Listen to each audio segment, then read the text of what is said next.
In today's Midday Fix, we are talking about aging and how it can be a positive, liberating experience. And joining us now is the author of the new book, It's Okay to Be Old. Patricia, it's an amazing title. Thank you. Tell me a little bit, first of all, about what inspired you to write this particular book and to call it this as well. Well, it's a long time coming, like everything else as we age, and I'm a nutritionist and a chef, and I worked in wellness, health and wellness for many, many years, and I started to see as the years were going by that I was taking care of myself, and I didn't feel my age, and I was running marathons in my 40s and my 50s. Right now, I like to tell people I'm 63. I yell my age out loud and proud because I think it's important to embrace where you are and what age you're at, and that's what inspired me is what are we doing now as we get older? What are we doing in our 50s and our 60s to navigate old age? Because it happens very quickly. It does indeed. Tell me, in your opinion, what is old? Can you define old? Is it different for everybody else? It's different for most people, but the standard American is 65 years old is considered old based on the 1933 Social Securities Act. And as we all get closer to that age, whether it's 50 or 60, you say, wow, am I old? So there is a definition on paper, and don't be insulted because it's just like you're a teen, you're an adolescent, you're an adult, you're an older adult, and that age is defined 65 as an older adult. But that doesn't mean life ends.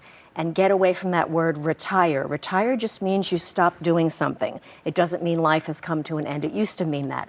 But now I think we have to think about the verbiage we're using and the terminology, and that's changing dramatically. You can be anything you want at any age. I mean, there's some limitations. I always say, if a guy always wanted to be a Major League Baseball player, that probably won't happen at 70. But you can go and join a softball team, right? There's things that you could be doing to really enhance that. And the number one thing about getting older, embracing your age, and why we know it's okay to be old is to stop caring what anybody thinks of you. You know what, I was coming on to that because I think that comes with age. Yes, you kind of get to that point where you kind of embrace what you want. You don't have to conform necessarily to these constructs of society. Exactly. So you're saying embrace that and kind of learn well, from it. when I say stop caring about what people think, of course it doesn't mean stop living. What it means is replace that, what do people think of me? How do I look? Do they like the food? I'm having people over. Do they like my couch? Am I presentable?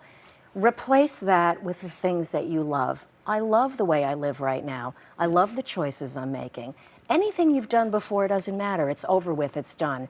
That's the old cliche that all you have is today, and it's true. So stop caring about the past. Don't worry too much about the future. Try to stay in today and say, where am I today? What am I doing that's good for me and me alone? It's very liberating. Absolutely. Yeah. There's another thing that you kind of touched on as well, that it said, if you have a list of things to do in the day, tackle the hardest one first. It makes your day easier and you can kind of tackle the day better overall. Yes, exactly. When you get up in the morning and you face the things that are really hard, you say, I don't feel like doing that.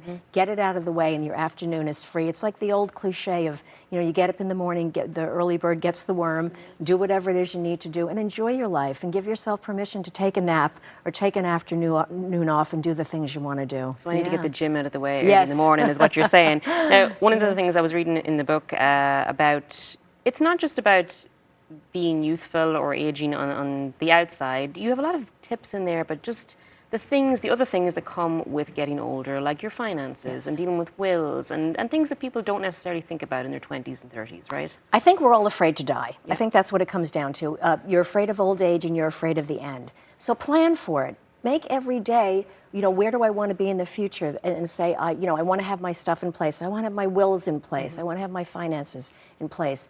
I want to have my forever home and live the way that I want to live. And then you can relax and just live it rather than being worried about it. Exactly. Absolutely. Exactly, yeah. And you did go into some of the taboo topics, I think, about age and the things that people are afraid to ask as well. Because, as you said, we're all going down the same road. Like, it's inevitable. Yes.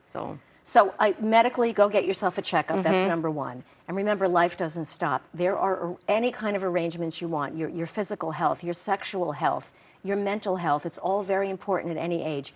You are relevant from the day you're born to the day you die. You never, ever become irrelevant. If you want to leave your hair gray, do it. If you don't, you don't have to. And they're all choices that we make. We're not in prison. We have the choices to live life the way that we want to. And I've been trying to experience that myself, too. That's wonderful advice. Listen, thank you so much for coming in to join us. Patricia Greenberg. The book is called It's Okay to Be Old. It will definitely catch your attention. For more information, check out social media or patriciagreenberg.com. We'll be right back.